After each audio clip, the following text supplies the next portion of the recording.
Good morning, dear students. Kumud Madam is speaking to you.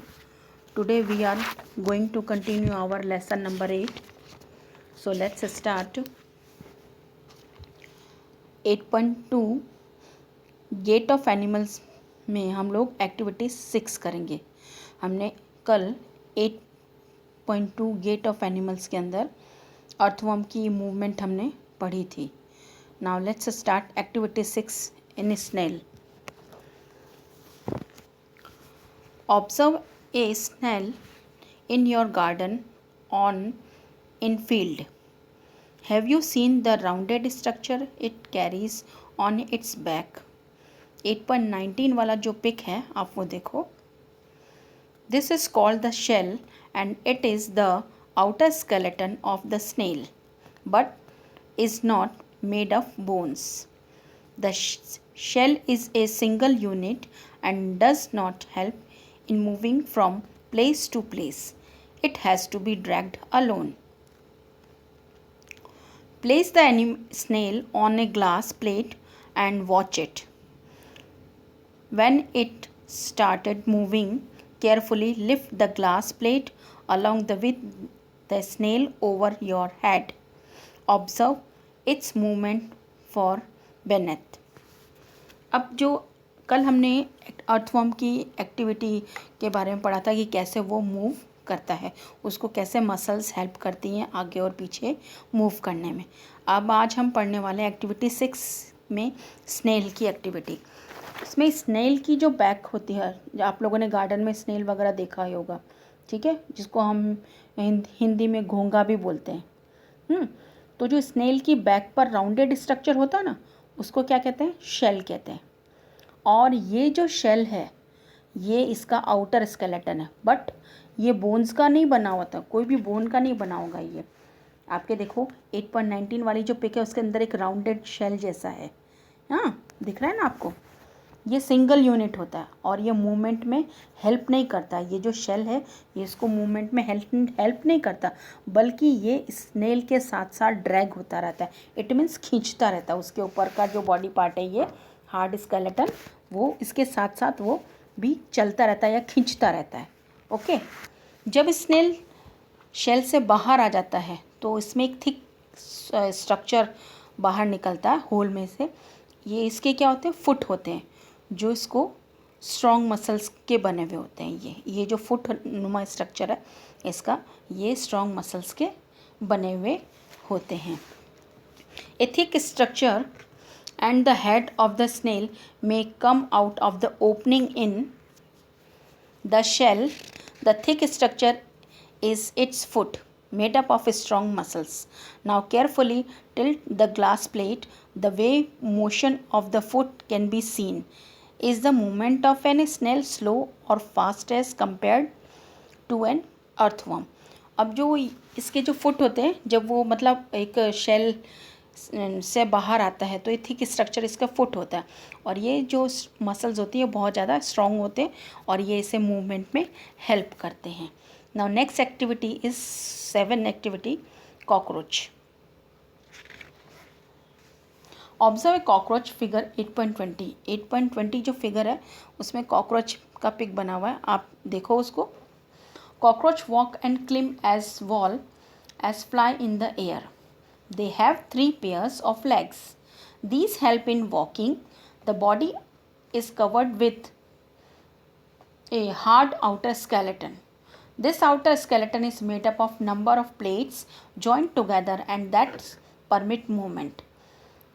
There are 2 pairs of wings attached to the body behind head.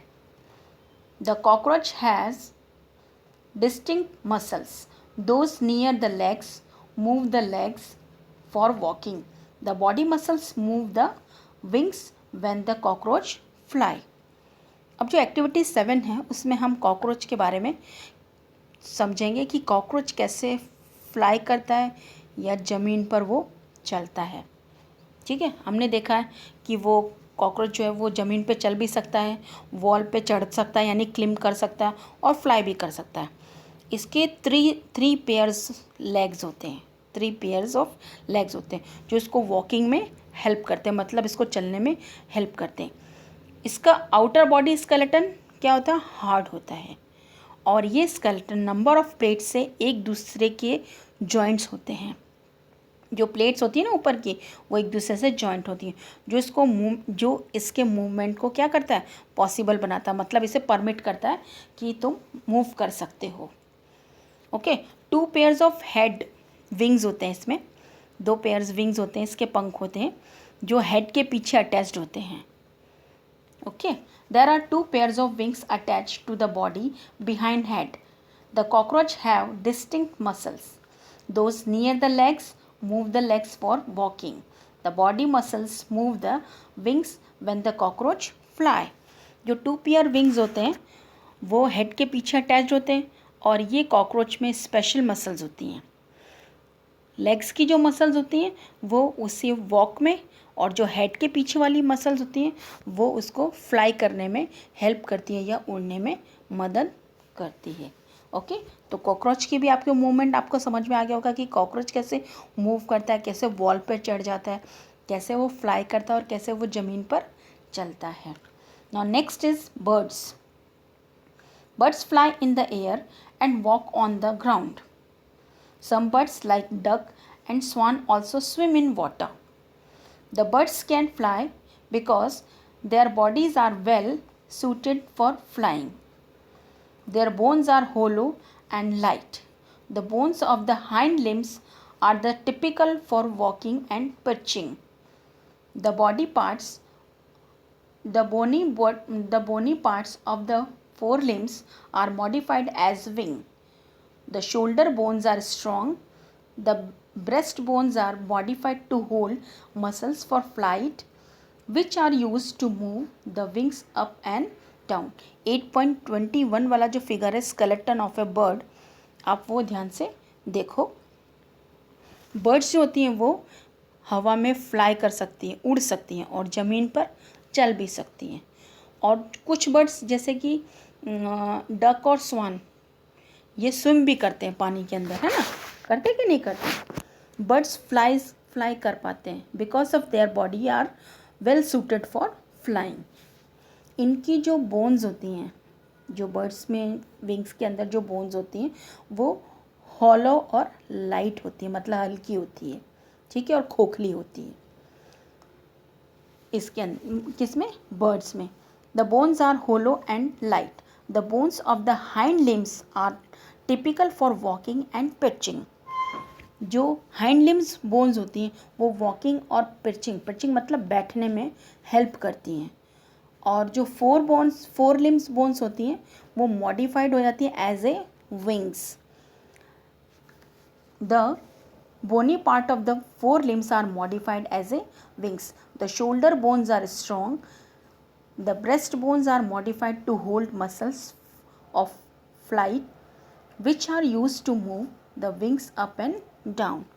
और four limbs जो bones होती हैं वो modified हो जाती हैं as a wings. इनकी जो शोल्डर बोन्स होती हैं वो बहुत ज़्यादा स्ट्रॉन्ग होती हैं, और ब्रेस्ट बोन जो होती है वो फ्लाइंग मसल्स को होल्ड करके रखती हैं, और मॉडिफाइड होके एज ए विंग वो मूव करती हैं और वो अप डाउन करती हैं, जिसकी वजह से जो विंग्स होते हैं वो ऊपर नीचे हो सकते हैं. किसकी वजह से, ब्रेस्ट बोन फ्लाइंग जो होती है वो मॉडिफाइड हो जाती है विंग्स में, और वो विंग्स बन जाते हैं. 8.21 वाला जो फिगर है आप उसको देखो ध्यान से.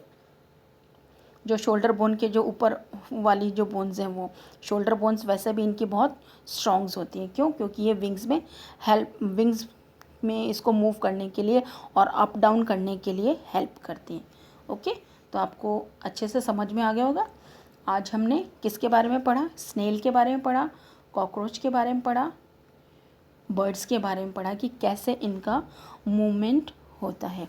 ओके, कल हम फिश के बारे में आगे पढ़ेंगे और पढ़ेंगे how do snake move. Okay, thank you very much. Have a nice day.